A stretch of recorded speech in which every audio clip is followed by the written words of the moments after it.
Hey, John Cristani here. Are you trying to get to that next level of success, but just things seem to come in your way? Well, I'm going to be going over how to curate a success mindset in this video, and I'm going to be discussing the topic of curating your media. So stay tuned, listen up. This has helped me a lot.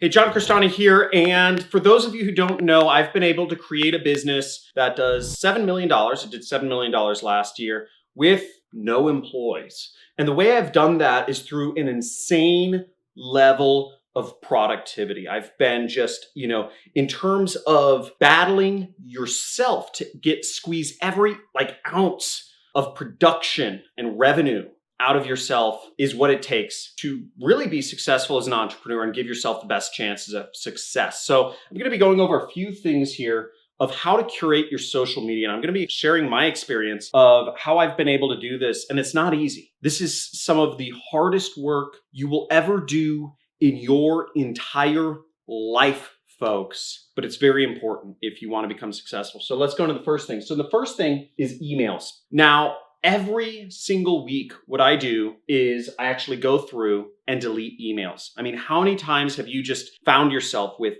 tons of emails in your inbox and you find a catchy headline, right? You're like, ooh, there's a discount. Ooh, there's the new kind of marketing trick. Ooh, this looks interesting, or this event sounds appealing. That's an interesting subject line. I'm going to open up the email and start browsing. Wrong. Remember, these are sent to you by marketers like myself. They're meant to get your attention away from whatever you're doing and start reading through them. Whatever it is you're into, the emails are built to get you away from what you're doing so that you are no longer in control of your time. Some marketer is. So unsubscribe, and I realize the irony, by the way, I'm a marketer. But listen up, because I'm trying to help you become successful. Unsubscribe from every single email list that you are on, except mine, of course. Unsubscribe from everything. You don't need emails. There are some essential emails that you may want to get. Like if PayPal sends you money, you might want to receive that. But you want to unsubscribe from all of their marketing communications because they're just trying to sell you business loans or credit cards or something. Unsubscribe. And I found that it's gotten to the point where I literally have to unsubscribe from a bunch of emails every single week. I go through my inbox. I will spend about 30 minutes a week just unsubscribing from everything. I'm relentless. And what this has allowed me to do is I don't have much junk kind of getting in my way, trying to take control of my mind. Because that junk is out there to control our minds. That's the most important real estate that you have. I go through all folders. I go through, except the spam folder, but I go through the promotions tab, the updates tab, the social tab, and I unsubscribe from everything. I advise you to do that. Feel free, if you're down to play along, pause this video right now and just spend the next 15 minutes unsubscribing from emails and then return back. The next important way to kind of curate your media consumption is to get off of social media. Right, I told you this is going to be pretty difficult. Get off social media. Social media is infectious. It's an addiction. It trains our mind to look for these notifications, these bells, these dings, these emails, these text messages when somebody responds to, a post or puts up a new post or whatnot. Social media is an addiction. You don't need it in your life. You'll find that a lot of the people, once you get off social media, do you interact with them if you're not on the same social media? Are you still interested in what they have to say? I got off social media in a series of waves, right? The first thing was I started deleting some of these apps from my phone so that I could only use the social media on my computer or when I was logged into it through a web browser on my phone. I found people would get angry at me. They'd say, I've been trying to contact you, John. You know what? You don't respond to any of my Facebook messages. I don't see you anymore. What are you doing? You fell off the face of the planet. So you'll get initial waves of frustration from people around you as you detach from social media, whatever it is that you use. You'll also feel maybe a sense of loneliness because a lot of the TikTok videos or TikTokers or, Twitterers or the Instagrammers, you don't see them as much.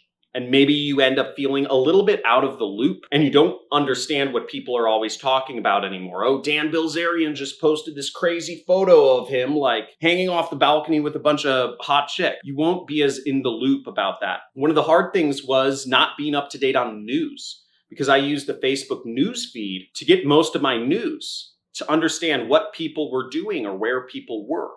And when I got off of Facebook, quickly I was out of the loop when I would meet people and talk to them about what's going on in the world. But in fact, this is actually a nice way to interact with people because I can go places, I can go to restaurants and I can ask them what's new in the world. And I learn things. It's not just a way for me to say, hey, it's not just a way for me to make conversation. It's actually a real way that I can gather news. I can get up to date. When I walk by newspaper stands, I read the headlines. When I'm at a restaurant, I might watch a little TV while I'm sitting down to eat, and I get some of the top highlights. So you're not completely distant, and it makes going out more interesting. Social media is very hard to detach from. I suggest you completely get off of all social media. I do not use social media anymore other than to post content that other people can consume. I focus on being a producer, not a consumer. And that's kind of an important mindset overall to curate if you want to become successful. Now, at this point, I actually invite you once again to pause the video. And if you want to play along, go into your phone, start deleting social media apps, go on your social media, start deactivating your social accounts. This is a very difficult step. Or what you can do if you want to do it in waves is deactivate a couple social media accounts or make an announcement on social media that you're going to be removing yourself from social media and give people another way to contact you. Now, in my case, what I do is I use email. I use email and I use one chat app for business. That's it. If people want to contact me, they send me an email. That's the one way people have to communicate with me. So I encourage you now, pause the video and start culling the herd of your social media addiction. Very difficult. Now, the third tip to curating your media is getting rid of chat apps. Now, once again, this is kind of related to social media because a lot of chat apps, such as Instagram or Facebook or some of these other socials, are chat apps too, right? Getting rid of your social media gives you a chance to also get rid of your propensity, your urge, your addiction to chat. Now, in my case, I use Skype to chat with people, but I purely do it for business use. I don't take people that are hitting me up for random stuff. Purely, I do transactional business through Skype. Meaning, if there's people I'm paying or people that are paying me, I work with them there. Really, it's just business partners. Nobody actually pays me directly.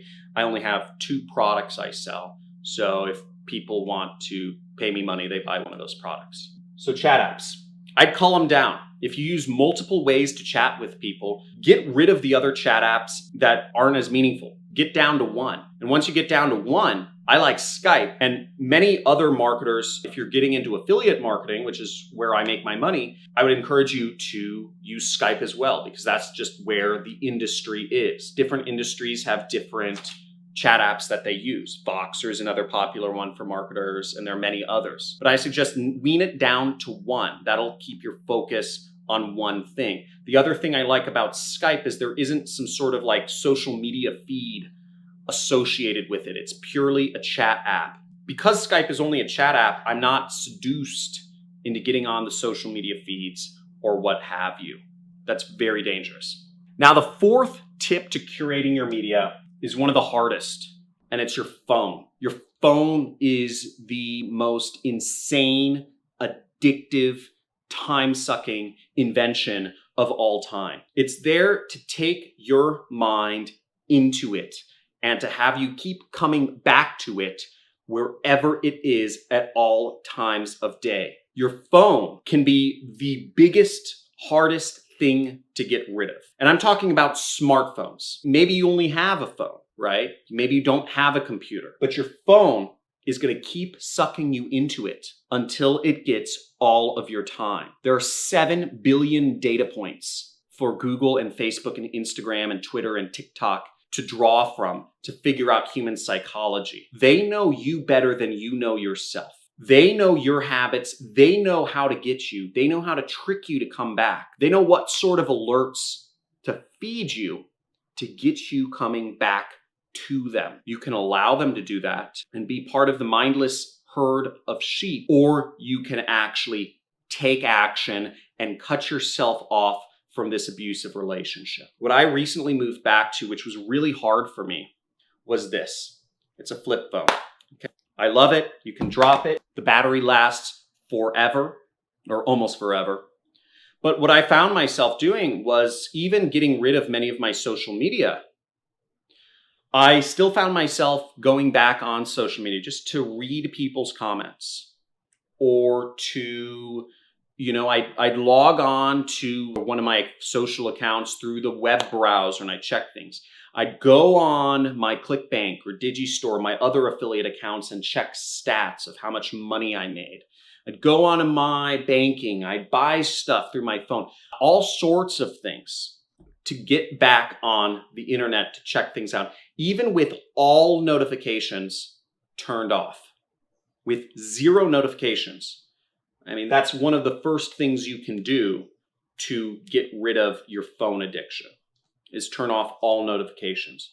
But I'm advocating here, if you have a computer or a laptop, completely getting rid of your smartphone and going back to a $20, this is $20, maybe 15, something like that, $20 flip phone, or a very basic phone that can't even support apps. This does not support any apps whatsoever. It's not an Android or Apple or anything like that. It's just a dumb phone. And the dumb phone allows me to keep control of my time and do better things to make money. Phone addiction is really serious and it's very real, and there's not a lot of people talking about it. But if you can make the leap to do these things, you'll lead a much, much, much more productive life. And in order to compete in today's society, you need every single ounce of energy and productivity that you can possibly muster. Your quality of life will not go down when you remove social media from your life. It may feel that way for a few days, for a few weeks, maybe even a few months.